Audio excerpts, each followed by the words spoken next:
Efesios capítulo 6, versículos 10 al 24. Y por lo pronto vamos a comenzar el mensaje dando un repaso. Y luego vamos a manera de introducción, quiero que ustedes vean un video en un momento.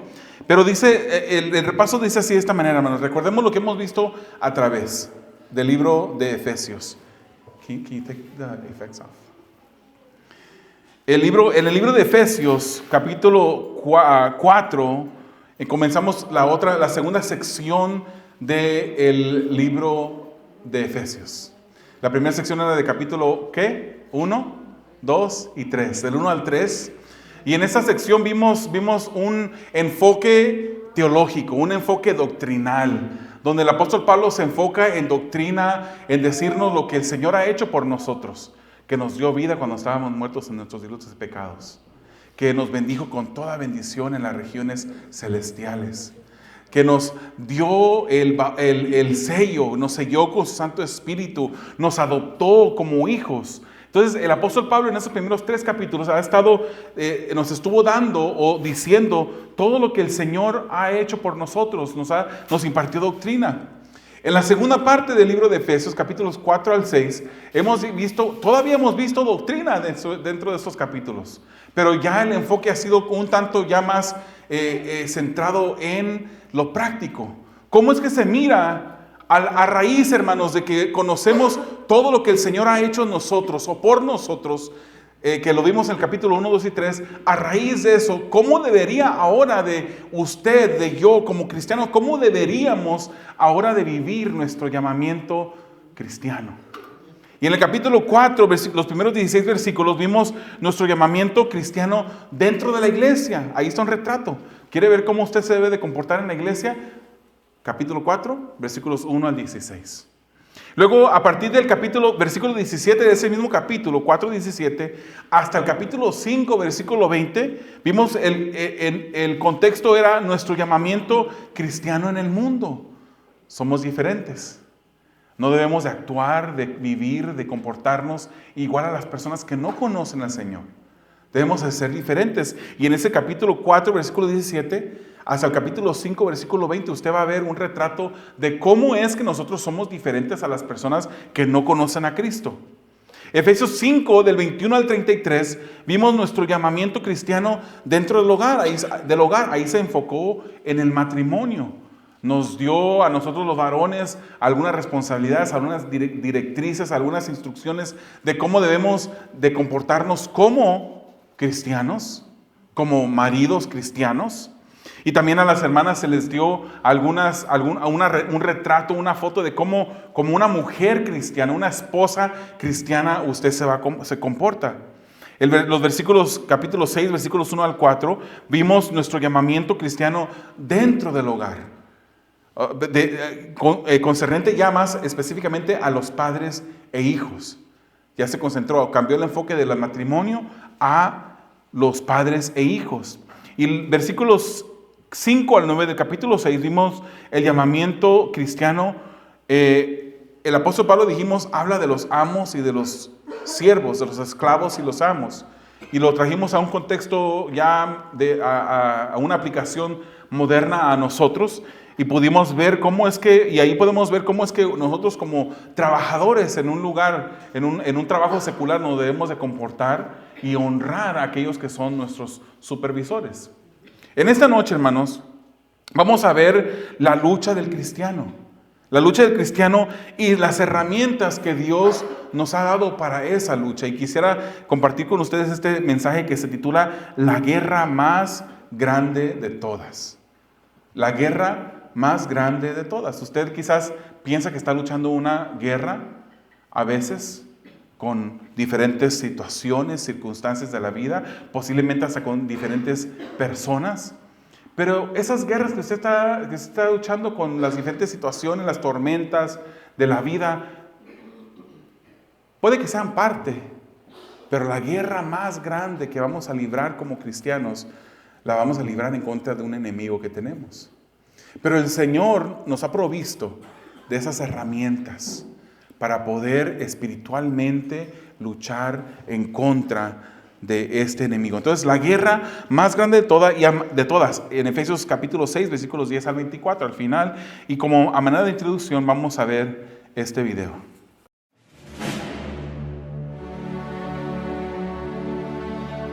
Por lo demás, hermanos míos, fortaleceos en el Señor y en la fuerza de su poder. Vestíos de toda la armadura de Dios, para que podáis estar firmes contra las acechanzas del diablo. Porque no tenemos lucha contra sangre y carne, sino contra principados, contra potestades, contra los gobernadores de las tinieblas de este mundo, contra las fuerzas espirituales de maldad en las regiones celestes. Por tanto, tomad toda la armadura de Dios, para que podáis resistir en el día malo, y habiendo acabado todo, estar firmes.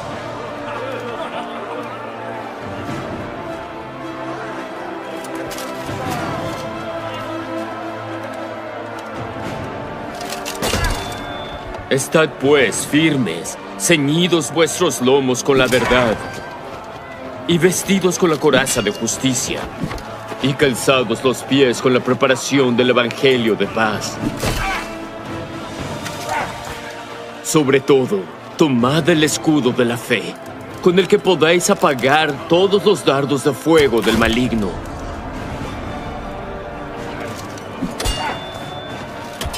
Y toma el yelmo de la salvación y la espada del Espíritu, que es la palabra de Dios, orando en todo tiempo con toda oración y súplica en el Espíritu. Estas eran unas imágenes a cómo los romanos luchaban y cómo ellos usaban de todo su equipo para luchar en contra de sus enemigos. Entonces lo voy a invitar a que vaya a sus Biblias, en los versículos 10 al 13, vamos a ir leyendo el pasaje mientras que vamos compartiendo la palabra. Y quiero que así como están sentados, lo lean juntamente conmigo, comenzando del versículo 10 al 13. Aquí en este pasaje, hermano, vamos a ver la exhortación de estar listos para el día malo. La exhortación de estar listos para el día malo.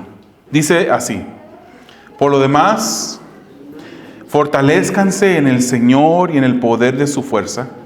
Revístanse con toda la armadura de Dios para que puedan estar firmes contra las insidias del diablo. Su versión a lo mejor dice acechanzas. Porque nuestra lucha no es contra sangre y carne, sino contra principados, contra potestades, contra los poderes de este mundo de tinieblas, contra las fuerzas espirituales de maldad en las regiones celestes. Por tanto, tomen toda la armadura de Dios para que puedan resistir en el día malo y habiendo hecho todo, estar firmes. Esa es la meta, hermanos, de cada cristiano. Estar firmes. Y en otras ocasiones hemos mencionado que el Señor no nos dice, no nos manda a hacer algo para lo cual Él no nos capacite. Y el Señor mismo nos manda a estar listos para ese día malo, para estar firmes, y nos da también las herramientas para poderlo hacer. Pero aquí vamos a ver esta exhortación del apóstol Pablo, que es en realidad el Espíritu Santo usando al apóstol Pablo para que nosotros estemos listos para el día malo. Hermanos, estamos librando una batalla. Estamos librando una batalla, aunque no es una batalla que podamos decir de vida o muerte espiritual, pero estamos librando una batalla. ¿Por qué decimos que no es una batalla de vida o muerte espiritual? Es espiritual la batalla.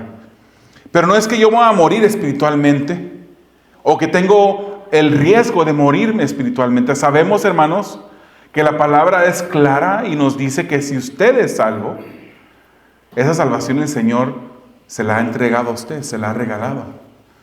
Que si usted es salvo, el Señor mismo protege su salvación. Que si usted está en las manos del Señor, nadie lo puede arrebatar de sus manos. Es por eso que decimos que es una batalla espiritual, pero no es una batalla espiritual de vida o muerte como en el sentido de que nos podamos morir espiritualmente, que podamos perder nuestra salvación, porque la palabra del Señor es clara. pero es una batalla. No decimos que es de vida o muerte, porque si tenemos la salvación, tenemos la seguridad de la salvación. No hay peligro de morir espiritualmente, de una vez estar con el Señor y después salirnos de con el Señor. No hay peligro. Si somos cristianos, el Señor ha garantizado y nos ha prometido en Filipenses 1:6 que el que comenzó la buena obra en nosotros, Él la va a terminar. Estoy convencido precisamente de esto, dice la Escritura.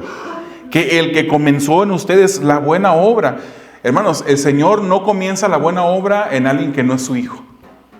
Si usted es hijo de Dios, el Señor ha comenzado una obra en usted. Y esta obra de santificación es una obra que va a continuar hasta el día que usted esté en la presencia del Señor.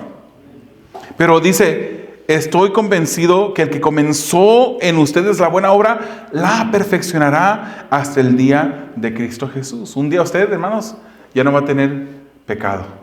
Usted ya fue declarado inocente de la culpa del pecado, aunque aún sigue la presencia del pecado. Pero un día seremos libres de la presencia del pecado. Ya no habrá más pecado en nosotros. Cuando estemos en gloria, cuando seamos glorificados. También Hebreos capítulo 7, versículo 25 dice, por lo cual Él también es poderoso para salvar, para siempre, a los que por medio de Él se acercan a Dios, puesto que vive perpetuamente para interceder por ellos. Si usted se ha acercado a Dios a través del Hijo, dice por medio de Él se acercan a Dios, Él vive perpetuamente intercediendo por usted. Tenemos un intercesor. ¿No nos viene eso de alegría, hermanos? Que tenemos un intercesor en el cielo que está intercediendo por nosotros continuamente. Entonces no estamos librando una batalla en la que podamos perder nuestra salvación, morir espiritualmente. Pero estamos librando la lucha con el enemigo que nos odia terriblemente. Él nos odia terriblemente. En ocasiones usted puede pensar que tiene enemigos grandes, pero nunca tendrá ningún enemigo tan grande como Satanás. Él está buscando a cada instante de hacerte tropezar. Él está buscando devorarte en cualquier instante. Estamos librando la lucha con este enemigo. Hablando sobre el perdón, hermanos, el apóstol Pablo en 2 de Corintios 2:11, él menciona y describe un poquito a este contrincante que tenemos. Dice, para que Satanás no tome ventaja sobre nosotros, pues no ignoramos sus planes. En otra versión dice, no ignoramos sus artimañas. El enemigo de nuestras vidas es un ser que está creando constantemente artimañas en contra de nosotros. Aun cuando no nos puede quitar la salvación, busca hacernos tropezar y que ofendamos y le fallemos a Dios. Él le encanta ver cuando nosotros le fallamos a Dios. Cuando hacemos cosas que a Dios le desagradan. Pero, hermanos, algunos ignoran sus planes diabólicos. Algunos miran a Satanás como si fuera un contrincante cualquiera.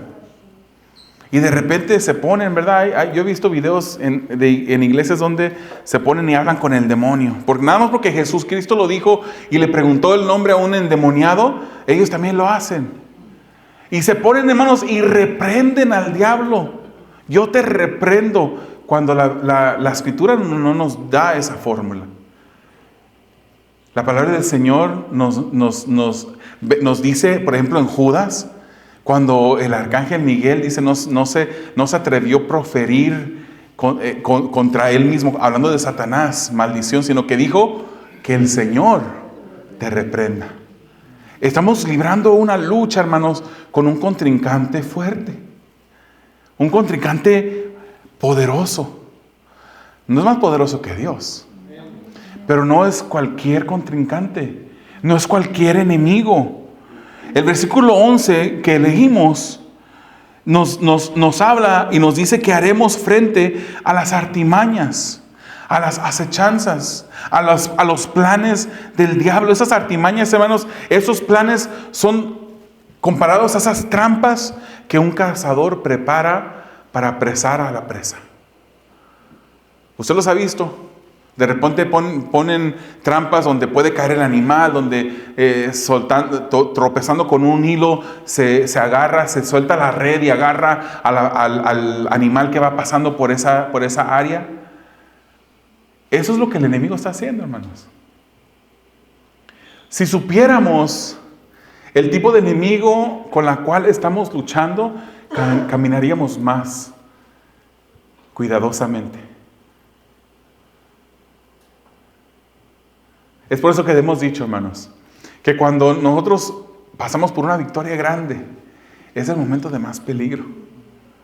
Porque nosotros como cristianos somos dados a que después de una gran victoria, ¿qué hacemos? Bajamos la guardia. Bajamos la guardia y es cuando el enemigo sabe que tienes tu guardia bajada y allí es cuando te ataca con más ferocidad. Aun cuando no nos puede quitar la salvación, Él está buscando hacernos tropezar. Y nosotros haremos frente a esas artimañas, estos planes, esas trampas de un cazador que quiere cazarnos, que está constantemente acechándonos. El versículo 12 también, si usted lo lee ahí en su palabra, en la Biblia, dice: nuestra lucha no es contra seres humanos. Así nos dice, aunque a veces use a seres humanos. Pero la lucha es contra Satanás y sus demonios. Es con ellos la lucha. Es con ellos esta batalla, esta guerra que estamos librando, la guerra más grande que libraremos en toda nuestra vida, de nuestro caminar cristiano. Y yo digo, hermanos, es una lucha, es una batalla, es una guerra. Cuando usted, hermanos, de repente se siente como que no tiene ganas de orar, yo sé que aquí casi ninguno, ¿verdad? Casi todos, aquí todos tienen siempre ganas de orar, siempre tienen ganas de leer la Biblia, pero si hay alguno que otro por aquí que de vez en cuando dice: ay, no tengo ganas de leer la Biblia, no tengo ganas de orar, no tengo ganas de ayunar, no tengo ganas de hacer nada que honre a Dios. A veces pasan esas situaciones en nuestras vidas. Usted está librando una lucha espiritual. Yo no le llamaría una prueba, yo lo entiendo de esta manera, hermanos, porque las pruebas, cuando el Señor es el que nos pone pruebas, y Él desea que nosotros pasemos la prueba, Él desea que nosotros aprendamos de la prueba, y esas pruebas, hermanos, a veces nos empujan hacia Dios.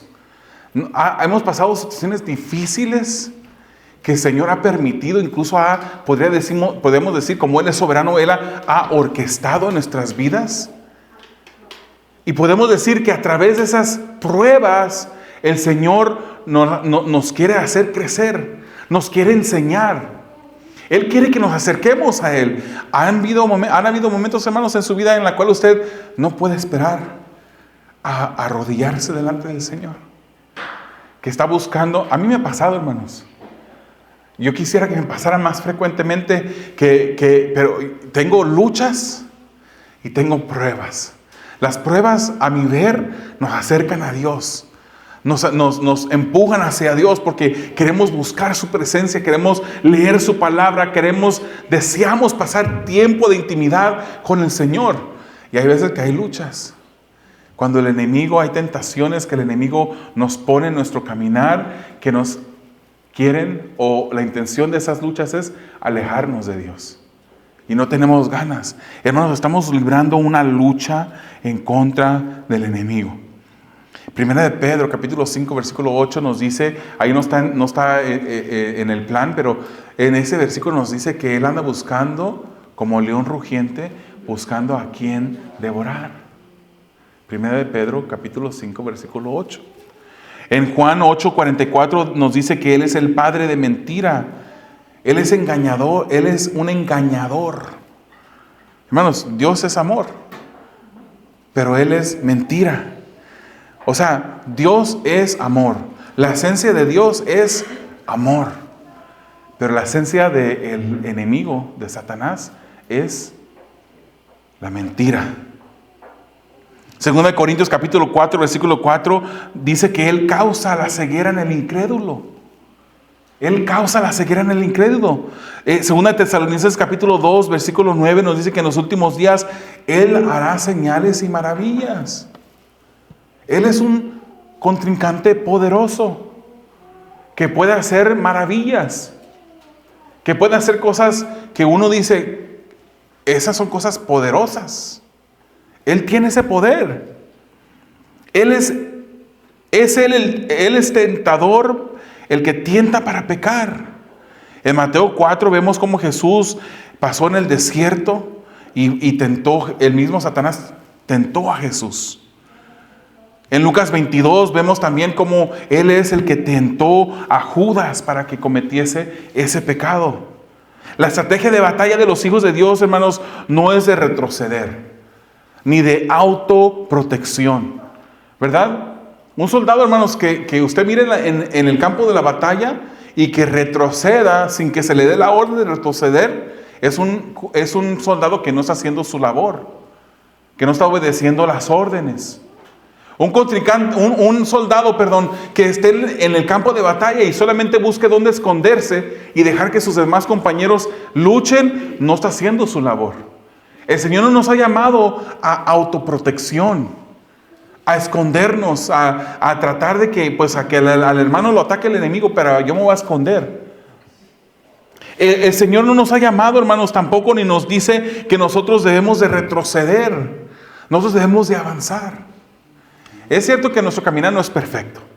Es cierto que a veces nos detenemos, pero no es la voluntad del Señor. Nosotros tenemos que avanzar, nosotros tenemos que estar siempre a la ofensiva.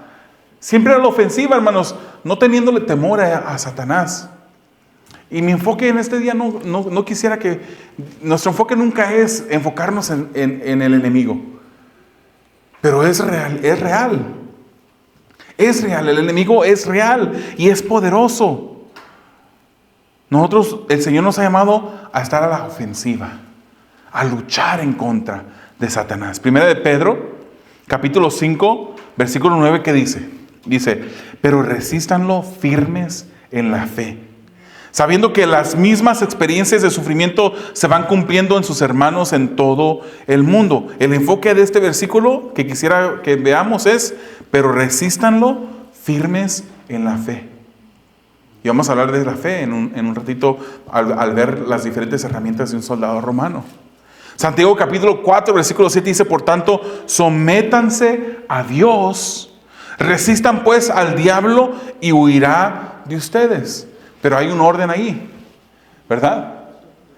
Nos sometemos primeramente a Dios. Sometidos a Dios, hermanos, entonces podremos resistir al diablo. Y entonces huirá. El versículo 10 del pasaje que estamos leyendo, hermanos, nos dice que nos fortalezcamos en el Señor. El versículo 11 y el versículo 13 nos dice, tomen o revístanse de toda la armadura de Dios. La responsabilidad del cristiano es tomar parte en su santificación. Ahorita que vamos a ver las diferentes herramientas del soldado romano, vamos a ver cómo nosotros tenemos la responsabilidad de tomar cada una de esas herramientas. Cada una de esas herramientas para la batalla. Y eso es parte de nuestra santificación, hermanos. Esta iglesia se conoce bien el proceso. O se lo debe de conocer bien porque lo hemos repetido muchas veces. La salvación es tripartita. Fuimos salvos, estamos siendo salvos y seremos salvos. El fuimos salvos se llama justificación. Cuando fuimos declarados inocentes de nuestra culpa de pecado. La tercera es seremos salvos y eso es la glorificación. En un futuro vamos a ser salvos, vamos a estar en el cielo cuando el Señor nos lleve a su presencia. Pero la número 2, estamos siendo salvos, es un proceso continuo desde la justificación hasta la glorificación. Todo el espacio en medio es la santificación. Estamos siendo salvos, estamos siendo santificados. Estamos siendo santificados. Nuestra responsabilidad es tomar parte en esa santificación. La palabra claramente nos enseña que en la justificación, fuimos salvos, en esa justificación, en el fuimos salvos, esa fue un acto en un momento en el tiempo, en el cual usted ni yo tuvimos nada que ver. y que solamente en ese momento lo único que usted contribuyó fue su pecado. Lo único que yo contribuí a ese momento fue mi pecado. En el tiempo de glorificación, en el seremos salvos, eso va a ser algo completamente de Dios. Él es el que nos va a llevar a su presencia. Él ha determinado, ya sea que por el rapto o porque nos muramos antes del rapto y Él nos lleva a su presencia, Él ya tiene un momento específico en el calendario terrenal donde nosotros seremos glorificados. Pero en medio, hermanos, ese es el medio, ese es el que estamos pasando ahorita, es la santificación. Es el proceso por el medio del cual el Señor nos está purificando. Nos está arrancando, nos está podando, quitando las ramas, las hojas secas, purificándonos, haciendo que Cristo crezca más en nosotros, que nos parezcamos más a Dios. Nos falta, nos va a faltar, hasta la glorificación nos va a faltar. Pero en este proceso de santificación es el Señor el que hace la obra, por medio de su palabra, por medio de la obra de su Santo Espíritu, pero también nosotros tenemos responsabilidad. Y esa responsabilidad la vamos a ver en unos instantes. Y ya la estamos viendo. Fortalezcanse en el Señor, versículo 10. Versículo 11, versículo 13. Tomen o revísanse de toda la armadura de Dios. La responsabilidad del cristiano es tomar parte en su santificación. Una vida de comunión con Dios constante engruesa tu piel espiritual. Te va a hacer tu piel espiritual más gruesa, más resistente, porque el enemigo te va a atacar. Y el enemigo te va a lanzar dardos, te va a disparar flechas encendidas. Pero cuando tú tienes una comunión más cercana a Dios, esas cosas te pueden pegar, pero te va a rebotar. No te van a afectar, hermanos, como te afectarían cuando tú estás caminando no en comunión con Dios. Tenemos una responsabilidad, cada uno de nosotros, de andar en comunión con Dios. ¿Qué tan cercano de Dios estás caminando? ¿Qué tan perfecta es tu comunión con Dios? Cuando Él mande las flechas, o sea, cuando el enemigo mande las flechas encendidas en nuestra contra, ¿qué pasará? ¿Van a penetrar o van a resbalarse y van a caer para otro lado? El versículo 13 nos dice, también se nos manda a ponernos la armadura. No por si llega el día malo, hermanos. Fíjense bien lo que dice ahí. Para cuando llegue el día malo. No es que si a lo mejor llega el día malo, es que hermanos, va a llegar el día malo. Va a llegar el día malo. Se nos manda a ponernos la armadura para cuando llegue ese día malo, que nosotros podamos estar listos. Listos porque va a llegar, hermanos. La preparación para la batalla debe ser constante en nuestras vidas. Estamos en un proceso de entrenamiento continuo. Estamos en boot camp. Todo el tiempo. Usted sabe que cuando un soldado es reclutado, de repente los primeros 3 meses pasan un entrenamiento difícil para esa persona, porque pasa por un entrenamiento por el cual no ha pasado antes. Y se le pone todo tipo de pruebas y de ejercicios físicos duros por los primeros 3 meses. Con nosotros los cristianos no son solamente los primeros 3 meses después de habernos convertido. Nosotros estamos en un bootcamp continuo. Y tenemos a un general que nos da las órdenes de ponernos la armadura constantemente. Estamos obedeciendo al general. Como soldados estamos obedeciendo a nuestro jefe espiritual, que es Dios. La preparación para la batalla es constante. En la guerra siempre hay centinelas en guardia. Siempre se está vigilando por si acaso viene el ataque del enemigo. Entre más se acerca el día, hermanos, más intensa va a ser la batalla que vamos a librar. Más difícil, más intensa. Y tenemos que mantenernos vigilantes. No bajemos la guardia, hermanos. Porque usted ayunó un día, porque usted ayunó 2 días seguidos o 3 días y de repente ya se siente que hasta camina y se siente como bien liviano y como que va caminando sobre el aire. No baje la guardia. No baje la guardia, porque el enemigo está presto para atacar. Lucas 21, versículo 36 dice, pero velen en todo tiempo. No solamente los primeros 3 meses, pero velen en todo tiempo, orando para que tengan fuerza para escapar de todas estas cosas que están por suceder y puedan estar en pie delante del Hijo del Hombre. Se trata de ser constantes. Se trata de mantenernos con nuestra guardia para arriba, no bajarla. Hermanos, aquí no hay zona neutra. Ni siquiera cuando llega aquí, Ni siquiera aquí en este lugar donde celebramos el culto al Señor, el servicio al Señor, adoramos todos juntos, escuchamos la palabra. Aquí de repente el enemigo anda recordándole a usted de cosas que no deben de estar recordando, de situaciones X. No hay zona neutra para el cristiano. No podemos bajar las defensas. Como cristianos somos el blanco constante del enemigo, hermanos. Mateo 28:20, la segunda parte dice, yo estoy con ustedes todos los días hasta el fin del mundo. Eso es una grande promesa que tenemos del Señor.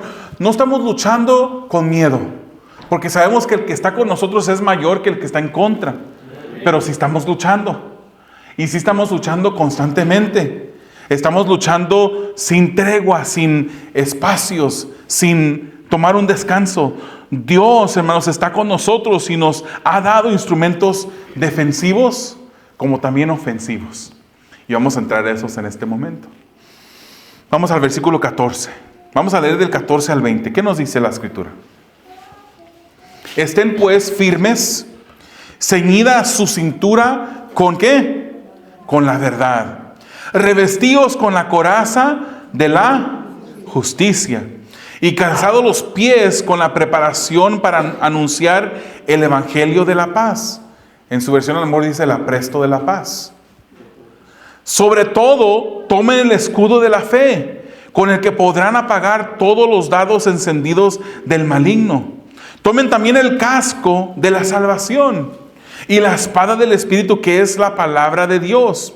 Con toda oración y súplica, oren en todo tiempo en el Espíritu, y así velen con toda perseverancia y súplica por todos los santos. Oren también por mí, para que me sea dada palabra al abrir mi boca, a fin de dar a conocer sin temor el misterio del Evangelio, por el cual soy embajador en cadenas, que al proclamarlo hable sin temor como debo hablar. Hermanos, Dios nos equipa y nos ha dado diferentes herramientas para poder luchar en contra del enemigo. Diferentes herramientas. El Salmo 144, versículo 1 dice, bendito sea el Señor, mi roca, que adiestra mis manos para la guerra y mis dedos para la batalla. Él es el que nos adiestra. Él es el que nos enseña. Él es el que nos enseñó primeramente con su ejemplo. Debemos mantenernos firmes. Esa es una acción personal, hermanos. Es un acto que hacemos en dependencia de Dios, sí, claro. No podemos hacer nada sin Dios. Pero también denota un esfuerzo propio. No podemos nada más sentarnos debajo de una palmera, echarnos aire espiritualmente hablando. Tenemos que estar luchando. Pablo usa, hermanos, la imagen de un soldado romano para demostrarnos este ejemplo. Y vemos el versículo 14 que nos dice, ceñidos con el cinturón de la verdad. ¿Cuántos están ceñidos con un cinturón de la verdad? La túnica, hermanos, del soldado romano era una túnica que era como más o menos cuadrada. No tenía una forma, ¿verdad? No habían maneras de coser a grandes cantidades. Una túnica para el soldado era nada más cuadrada. Y esa túnica cuadrada, pues si se dejaba sin amarrar con un cinto, se obstruía al soldado en el momento de la batalla.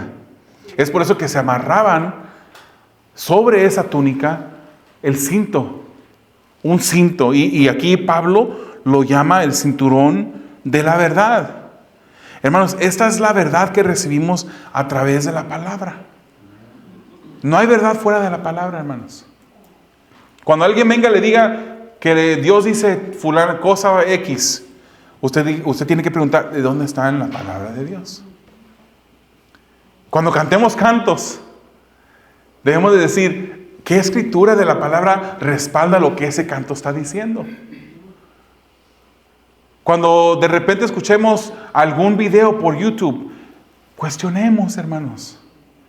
Conozcamos la palabra. Conozcamos la verdad de la palabra, porque las personas que no conocen la verdad de la palabra son más fáciles para caer presa delante de un engaño. Nosotros tenemos que ponernos el cinturón de la verdad que recibimos a través de la palabra. Debemos de atesorar su verdad, hermanos. Primera de Pedro, capítulo 1, versículos 13, nos dice, por tanto, ceñid vuestro entendimiento para la acción. Y aquí en estos dos versículos, el versículo 13 del capítulo 1 de Primera de Pedro y el versículo 14, habla ese ceñid, es la misma palabra en el original, en el griego original. Tenemos que ceñir nuestro entendimiento con la verdad, con la verdad. ¿Qué es lo que dice la palabra? La palabra es la verdad de Dios. Y tenemos que tener esa verdad constantemente en nosotros. Antes nuestro entendimiento, hermanos, estaba entenebrecido. El enemigo quería tenernos engañados. Incluso tiene muchas personas engañadas. Las personas que no conocen a Cristo están engañadas con los modos del mundo, con las filosofías del mundo, las diferentes enseñanzas que el mundo quiere exaltar. Pero nosotros no caemos en esas áreas. Incluso Romanos 12, versículo 2 nos dice, y no se adapten a este mundo, sino transfórmense mediante la renovación de su mente para que verifiquen cuál es la voluntad de Dios, lo que es bueno y aceptable y perfecto. Eso lo recibimos a través de la verdad de la palabra, la verdad que nos hizo libres. La verdad de Dios, hermanos, es central. El versículo 14 nos dice que nos protejamos, que nos revistamos por la coraza de justicia. La coraza, hermanos, era esa herramienta que se ceñía en el pecho, en la área del estómago y del pecho, el soldado. Era una coraza que protegía los órganos vitales del soldado. Esto nos habla, hermanos, de obrar justamente, de que nosotros seamos identificados como personas que obren justamente, que obren justicia. Que seamos cristianos genuinos, que nos comportemos como Cristo, que en verdad nosotros vivamos lo que hace mucho tiempo, en los años 90, se hizo famosa esas pulseritas, ¿verdad? De WWJD, What Would Jesus Do? ¿Qué es lo que Jesús haría? Que en verdad nosotros seamos personas que vivamos eso. ¿Qué es ante cualquier situación? ¿Qué es lo que Jesús haría en esa situación? Porque queremos ser seguidores de Cristo. Queremos obrar, queremos hacer las cosas como Él las hace. Entonces, a obrar justamente. Nuestro llamamiento en el mundo, nuestro llamamiento en el hogar, en el trabajo, es diferente, hermanos, se muestra diferente. Es diferente. Hay diferencia entre nosotros como cristianos y las personas incrédulas de este mundo. El cristiano depende de Dios, pero se esfuerza por vivir de acuerdo con su llamamiento. Se esfuerza por vivir conforme a su llamamiento. El enemigo espera que no viva así para luego acusarle, pero nosotros debemos de ser diferentes. Veamos qué dice el versículo 15. Nos dice que nos calcemos con el evangelio de la paz. Hermanos, el calzado del soldado romano eran unas sandalias, unas medias botas del soldado romano que tenían tachuelas por abajo. Y esas tachuelas les ayudaban con la tracción, con la posición, con el estar firmes, les ayudaba a que no se resbalaran tan fácilmente. Les ayudaba a avanzar cuando estuvieran cuerpo a cuerpo contra el enemigo. Esas tachuelas les ayudaban con esa tracción, con esa estabilidad, con la movilidad. El soldado dependía de esas tachuelas que estaban debajo de su calzado. Eso nos habla, hermanos, de estar preparado para la acción. Estar siempre preparados para la acción, listos para toda buena obra. Listos siempre. Que si se le pide que haga algo, usted estar listo. Porque usted está obrando como un soldado. El evangelio, hermanos, trae paz. el cristiano ha sido reconciliado con Dios. Y recuerden, hermanos, esto no es para el mundo, no es para los incrédulos. Esta palabra está escrita, el libro de Efesios es ¿para quién? Para la iglesia. La iglesia, el cuerpo de Cristo. Le está hablando a la iglesia. La iglesia debe estar segura del evangelio que ha creído. Debe estar seguro. Romanos 8, 31, 33 dice, entonces, ¿qué diremos a esto? Si Dios está por nosotros, ¿quién estará contra nosotros? El que no negó ni a su propio Hijo, sino que lo entregó por todos nosotros, ¿cómo no nos dará también junto con Él todas las cosas? ¿Quién acusará a los escogidos de Dios? Dios es el que justifica. ¿Qué quiere decir esto? ¿Quién nos puede acusar a nosotros, hermanos? Si Dios ya nos ha justificado. Romanos 5:1 nos dice, justificados pues por la fe, tenemos paz para con Dios por medio de nuestro Señor Jesucristo. Hemos sido justificados. Nadie nos puede, ¿qué? Acusar. Nadie nos puede acusar. Hermanos, ¿sabía usted que cuando Dios el Padre lo mira a usted que es salvo, que es cristiano, lo mira a usted revestido de su Hijo Jesucristo? Lo mira a usted como una persona perfecta. Y usted y yo, no me agache la vista, pero usted y yo sabemos que no somos perfectos. No son, pero el Señor, Padre Dios, nos mira perfectos, porque nos mira a través de su Hijo Jesucristo, el que murió por nuestra justificación. Nadie nos puede acusar. El versículo 16 nos dice que tomemos el escudo de la fe, hermanos. No sé si se fijaron en el video que vimos. Habían dos tipos de escudo que el soldado romano usaba. Uno era más redondo, pequeño, y el otro era como oblongo. Era más largo, con las partes de arriba y las partes de abajo como un poquito redondeadas. Uno de los soldados traía uno de esos escudos en el video, y el otro traía, el que recibe la flecha, traía el otro, el más redondito. Aquí, el apóstol Pablo, la palabra que usa en el original, está hablando no del redondo, pequeño, está hablando del oblongo, el más largo, el escudo más largo. Aquí está haciendo referencia a eso, hermanos. Y en el tiempo antiguo, cuando se luchaban, el ejército contrario siempre venía con unas flechas que las llenaban de brea y las encendían para que te cayera no solamente la flecha, te enterrara, sino que te cayera con todo y fuego. Este escudo es una defensa contra las flechas encendidas del maligno que nosotros recibimos a cada instante. Él quiere engañarnos, el enemigo quiere engañarnos, quiere desalentarnos, quiere que nosotros desconfiemos de Dios, quiere movernos a pecar. Pero esta fe no es fe también en el sentido de creer en Cristo. Recuerde, le está hablando a la iglesia. Tenemos que tomar el escudo de la fe. Esta fe es el tener confianza en Dios y sus promesas. Usted tiene que caminar, hermanos, con el escudo frente. Esas promesas el Señor me las entregó. Estoy seguro de estas promesas. Confío en lo que Dios promete, porque lo que Dios promete, Él lo va a cumplir. Cuando el enemigo te diga que no puedes, que Dios ya no está contigo, tú te defiendes ¿con qué? Con la verdad, con las promesas de Dios. Te defiendes de estas mentiras. Con el Salmo 121, versículo 1 y 2, uno dice, alzaré mis ojos a los montes. ¿De dónde vendrá mi socorro? Mi socorro viene del Señor, de Reina Valera, de Jehová, que hizo los cielos y la tierra. Hermanos, tenemos un Dios no hecho de madera, ni de piedra, ni de yeso. Tenemos un Dios que hizo los cielos y la tierra. El salmista no se preguntaba, ¿dónde estará Dios? Aunque hace una pregunta, pero esa pregunta él mismo la contesta, y la contesta con confianza y seguridad. Alzaré mis ojos a los montes. ¿De dónde vendrá mi socorro? Mi socorro viene de Jehová. Viene de Dios. Viene del Dios más grande y poderoso, el que hizo los cielos y la tierra, sin el cual nada de lo que existe existiría.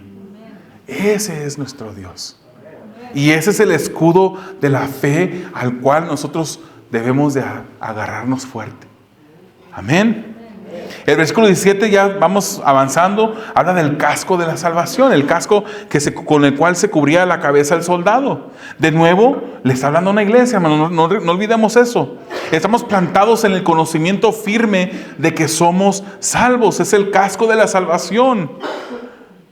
Y protegemos nuestra mente con esto, con esa seguridad de nuestra salvación. Nuestra lucha, hermanos, aquí es temporal. Pero nuestro destino eterno es la salvación en el cielo con Dios. Nuestra salvación depende de Dios. ¿Y puede ser confiado Dios? Claro que sí. Él puede ser confiado. Nos dice también en el versículo 17 que tenemos ¿qué? La espada del Espíritu. Hermanos, esta pieza es la pieza ofensiva. La pieza ofensiva. Pablo nos dice que la espada del Espíritu es ¿qué? La palabra de Dios.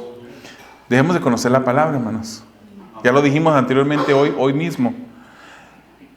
¿Se recuerda lo que pasó en Lucas 4 cuando Jesucristo, después de terminar los 40 días en ayuno en el desierto, ¿qué dice la palabra del Señor? Que se acercó el tentador para tentarlo. ¿Verdad? ¿Y cómo se defendió? ¿Cómo se defendió Jesús? ¿Se defendió con una espada física? ¿Se defendió llamando a ángeles para que vinieran a alejar a Satanás? No. Cuando Satanás le dijo, convierta esta piedra en pan. Imagínense, hermanos, a veces pasamos 40 minutos o 4 horas sin comer y nos anda fuerte. Hasta nos cambia el humor, ¿verdad?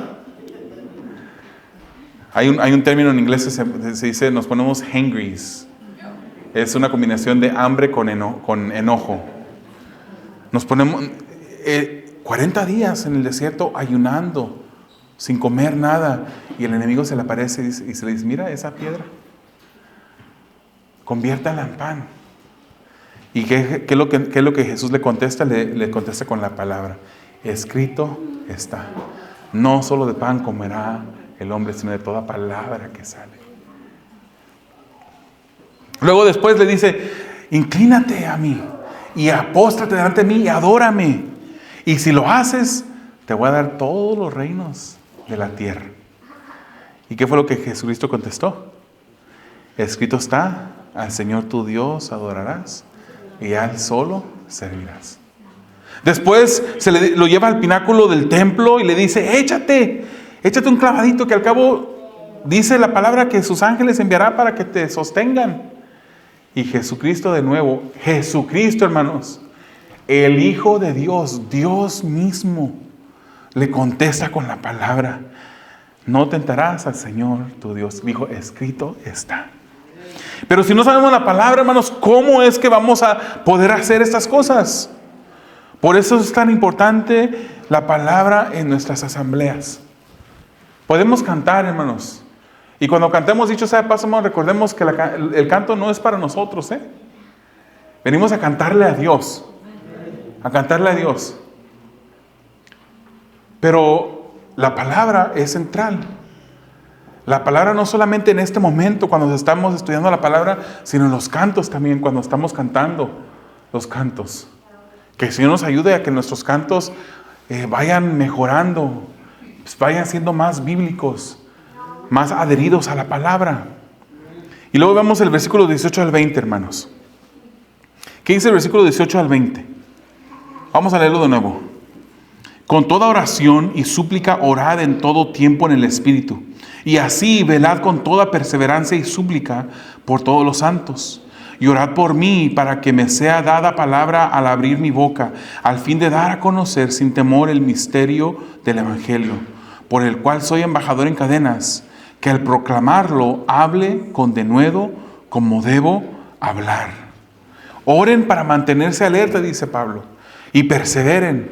Hermanos, la oración no es edificada como una armadura o como una herramienta del soldado romano. No es identificada, no se nos dice así, el texto no lo habla. Pero la oración es el ámbito dentro del cual el soldado cristiano debe de luchar. Debemos de luchar. La oración permitirá que nuestro discernimiento crezca, que nuestra perseverancia sea constante, que nuestra victoria sea en Cristo. ¿Conocen ustedes al doctor Charles Stanley? El doctor Charles Stanley, un día él sintió que el Señor le estaba diciendo, y creo que fue algo que él escuchó, un consejo de su mamá, que le dijo: todas tus batallas las vas a ganar sobre tus rodillas. Nosotros como cristianos ganamos nuestras batallas sobre nuestras rodillas.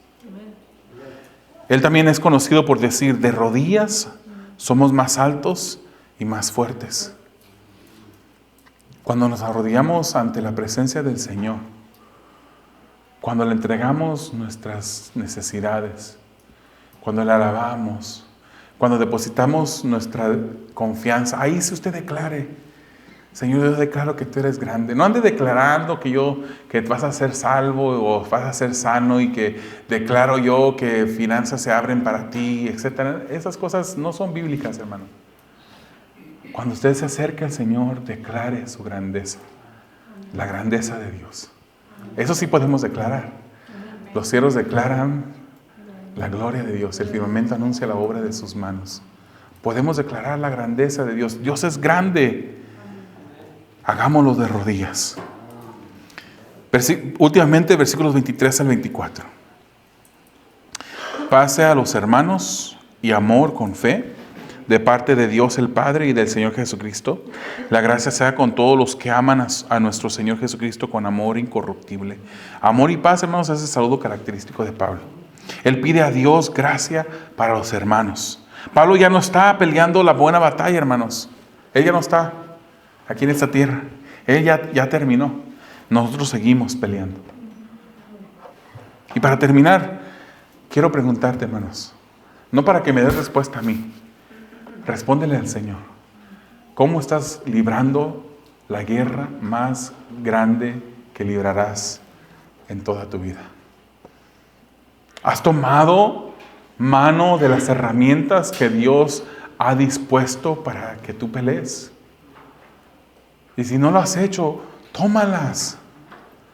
Tómalas, que el Señor quiere que vivamos una vida victoriosa, hermanos. Hoy en día se predica mucho de esa prosperidad, ¿verdad? Prosperidad, pero financiera. Que el Señor que si estás pasando por dificultades financieras porque ha de haber un pecado, no estás haciendo algo. No, hermanos, la palabra del Señor nos explica que nosotros vamos a sufrir, que es necesario que a través de muchos sufrimientos, de muchas tribulaciones, entremos al reino de los cielos. Léase 1 de Pedro, 2 de Pedro. Así usted va a entender todo eso. Si Jesucristo mismo pasó por tanta necesidad, tanta tribulación, ¿quiénes somos nosotros para no pasarlo? ¿Por qué es que nosotros tenemos que tener un carro de lujo del año, cada año? Me recordaba en estos días un video que compartí con ustedes, que el pastor se para enfrente y dice: hermanos, el Señor me ha hablado, me dijo que al lado de la iglesia construya una bodega grande, porque ahí es donde me va a llenar de carros de lujo del año. Esas no son las bendiciones que el Señor quiere que nosotros obtengamos. Él quiere para nosotros bendiciones espirituales. Nada malo con un carro del año. Nada malo con que usted tenga dinero. Nada malo con eso. Pero no estemos buscando esas cosas. Nosotros estamos luchando una batalla espiritual. ¿Cómo lo estamos haciendo? ¿Lo estamos haciendo bien? Con la ayuda de Dios, obviamente. ¿O lo estamos haciendo mal, hermanos? Fíjese cuando Josué estaba a punto de entrar en la tierra prometida, el Señor se asegura que él tuviera una prosperidad, pero prosperidad espiritual, no una prosperidad financiera.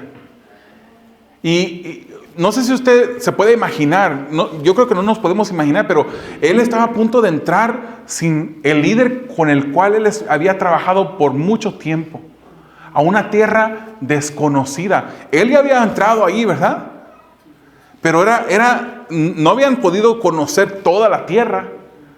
Aparte que habían visto cosas difíciles. Él fue uno de los que entró, uno de los espías que entró y que miró esos gigantes tan grandes que decían, nosotros parecemos langostas ante esos gigantes. Las murallas de esas ciudades son tan anchas, no podremos conquistar esta tierra, decían los otros 10 negativos que no creyeron en Dios. Él conocía, él vio también esos gigantes cuando entró. Sabían los peligros que venían adelante, pero él confió en el Señor. Y cuando el Señor le dice a Josué, en Josué capítulo 1, versículo 9, solamente sé fuerte y muy valiente, dice. Cuídate de cumplir toda la ley que Moisés, mi siervo, te mandó. No te desvíes de ella. ¿De qué? De la ley. No te desvíes de ella ni a la derecha ni a la izquierda, para que tengas éxito donde quiera que vayas. No le dijo que se cuidara porque habían gigantes grandes. No le dijo que se cuidara porque las murallas estaban anchas. Le dijo, cuídate de guardar la ley. Hermano, cuídese.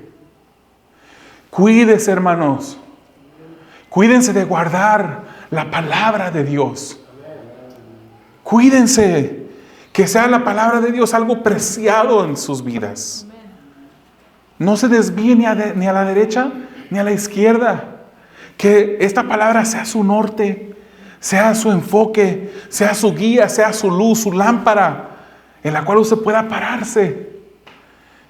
¿Cree que Josué no sentía miedo ante la batalla?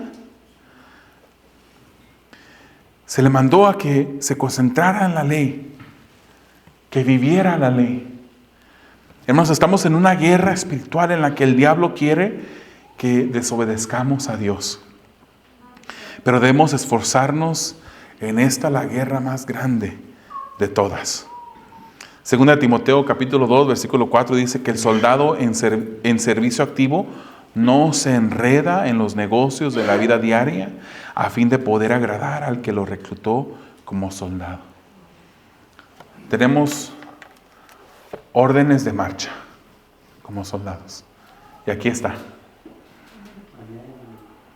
¿Por qué no cerramos nuestros ojos e inclinamos nuestro rostro?